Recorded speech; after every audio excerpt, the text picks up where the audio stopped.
I opgave 3 der skal jeg redegøre for formålet med at udarbejde et budget, og herunder forklare kort, hvad et resultatbudget, et likviditetsbudget samt et etableringsbudget det viser.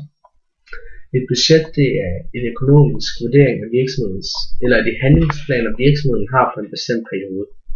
Ledelsen de søger at få et overblik over den fremtidige økonomi, men da budgettet viser, hvordan virksomheden forventer at økonomien ændrer sig, har de nogle forudsætninger, de skal tage højde for.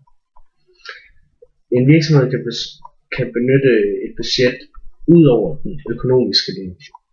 De kan blandt andet benytte det som et planlægningsværktøj, hvor virksomheden de udarbejder og opstiller operationelle mål, og herefter handlingsplaner på baggrund af disse mål.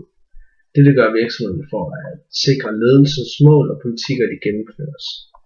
Derudover så kan man benytte budgettet til delegering, hvor før nævnt man opstillede nogle delmål, som man her uddelegerer til lederne af de forskellige ansvarsområder. Virksomheden de kan også benytte budgettet til koordinering, hvor jeg før nævnte de udarbejdede handlingsplaner, som man her koordinerer. Derudover så skal budgettet kunne bruges til kontrol, altså budgetkontrol, hvor man går ind og ser på afvigelserne fra budgettet til resultatet og hvilke årsager der har været hertil. Til sidst skal man kunne benytte budgettet til at skabe motivation.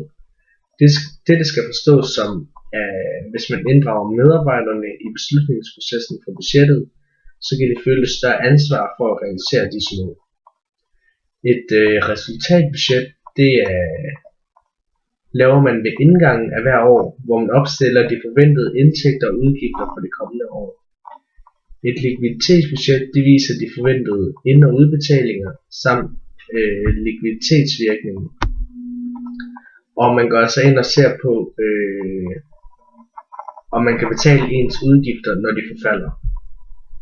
Et etableringsbudget, det viser hvilke investeringer, der skal foretages ved etableringen ved en ny virksomhed, f.eks. i forhold til indretning af lokaler, inventar, varelager og forudbetalt husleje og forsikring.